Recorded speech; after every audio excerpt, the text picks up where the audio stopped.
जंगल story. चोर के घर चोर। वन में कुछ दिन से चोरी होना शुरू हो गई थी। छोटी से बड़ी चीज तक रोज रोज चोरी होने लगी। एक दिन भालू का पेन सेट चोरी हो गया। एक दिन हिरन के घर से हिरनी के जेवर गायब हो गए। चंपक वन में जहां कल तक सब अपने को व अपने सामान को सुरक्षित महसूस करते थे, अब असुरक्षा की भावना से घिरने लगे। पता नहीं कब किसके यहाँ चोरी हो जाए। साथ ही ये भी डर कि कहीं किसी का शारीरिक नुकसान न हो जाए। जंगल स्टोरीज। किसी को समझ नहीं आ रहा था कि चोरियां कौन कर रहा है। हाथी के घर से उसके बच्चे का बैग चोरी हो गया। वह बड़ा दुखी था। बैग किताबों से भरा था। अब फिर से नई कॉपियां किताबें खरीदनी पड़ेंगी। हाथी ने सोचा कुछ उपाय करना होगा, वरना चोर के हौसले बुलंद होते जा रहे हैं।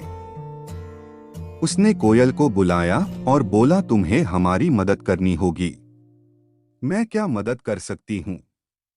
तुम आसानी से चोर को पकड़वा सकती हो। जरा जंगल में घूमकर वह काम करो। मुझे 2 दिन का समय दीजिए, मैं कोशिश करूंगी कि चोर पकड़ा जाए। कोयल फुर्र से जा उड़ी और अपना काम शुरू कर दिया। वो बारी बारी से सभी जानवरों से मिली ताकि जान सके कि कौन क्या करता है। वो अपने काम में लगी थी। तभी तोते का घोंसला बच्चों समेत चोरी हो गया। कोयल ने ताते को सांत्वना दी, चिंता नहीं करो, जल्दी ही चोर पकड़े जाएंगे। जंगल स्टोरीज। 2 दिन बीत गए तो हाथी कोयल के पास आया और बोला, क्या खबर है? मैं पक्का तो नहीं कह सकती, पर दिन बीत गए तो हाथी कोयल के पास आया और बोला, क्या खबर है? मैं पक्का तो नहीं कह सकती, पर फिर भी मुझे एक पर शक है। कौन है? जल्दी बोलो। मुझे बंदर पर शक है। तुम्हारे शक का कोई आधार तो होगा? हाँ, आधार है। मुझे उस पर शक करने के कई कारण हैं। पहली बात तो यह, मैंने सबसे अलग अलग बात की चोरी की वारदातों को लेकर सभी चिंतित व परेशान थे। सभी उसी पर बात करते हैं, पर बंदर चोरी से संबंधित कोई अच्छी बुरी बात नहीं करता। दूसरे, उसके यहाँ कभी चोरी नहीं हुई। छोटे बड़े लगभग सभी के घरों में चोरियां हो चुकी हैं। तीसरा, वो अक्सर शहर आता जाता रहता है, हो सकता है सामान बेच आता हो। चौथा कारण है, वो पेड़ पर रहता है, आसानी से नीचे सब पर नजर रख सकता है कि कब कौन कहाँ है। जंगल स्टोरीज। बस शक करने के लिए इतने कारण बहुत हैं। तुम्हें बहुत बहुत धन्यवाद। अब तुम मुझ पर छोड़ दो, देखो कैसे उसकी अक्ल ठिकाने लगाता हूँ। बस तुम भी उस पर नजर रखे रहो। जब वह शहर जाए हमें खबर कर देना।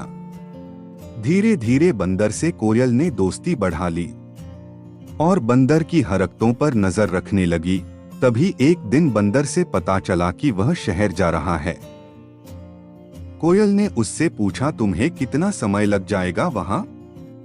शहर जाना कोई मजाक नहीं है, 4-5 घंटे तो लग ही जाएंगे। मैं कोई पक्षी तो हूं नहीं कि फुर्र से उड़ूं और शहर पहुंच जाऊं।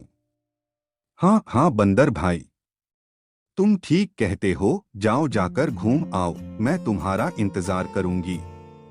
कोयल ने भोलेपन से कहा।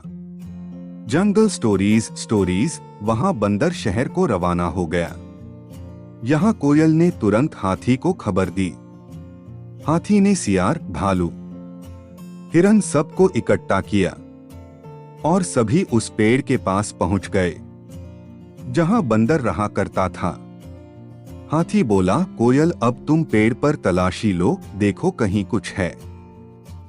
कोयल ने देखा एक जगह पर बहुत सा सामान रखा था, पेन, कुछ जेवर, घड़ी आदि। कोयल ऊपर से चिल्लाई, हाँ कुछ सामान तो रखा है, फेंको नीचे। जंगल स्टोरीज। कोयल चोंच से पकड़कर सामान नीचे फेंकने लगी। जिसकी भी जो चीज थी उसने उसको उठा लिया। अब सभी आसपास छुप गए। थोड़ी देर में बंदर शहर से लौटा और अपने ठिकाने पर पहुंचा। वहां सामान गायब पाकर चिल्लाने लगा, कौन मेरे पेड़ पर आया था? मेरा सामान किसने छुआ है? आसपास छुपे लोग सभी बाहर आ गए और बोले, बंदर भाई, आज ता चोर के घर चोर घुसे थे। क्या मतलब? अब ज्यादा भोले मत बनो बंदर जी। हाथी ने गुस्से से कहा, बस ये बता दो कि तोते के बच्चे कहाँ हैं? बच्चे? बच्चे तो मैंने बेच दिए। क्या कहा? तोता चिल्लाया। मुझे माफ कर दो, मैं समझता था कि आप लोग कुछ नहीं जानते। चलो तुम्हें हमने माफ किया, पर अब इस जंगल में तुम्हारा कोई काम नहीं। चुपचाप चले जाओ वरना मारकर भगाए जाओगे, भालू ने समझाया। तभी बंदर वहां से चुपचाप चला गया। जंगल स्टोरीज।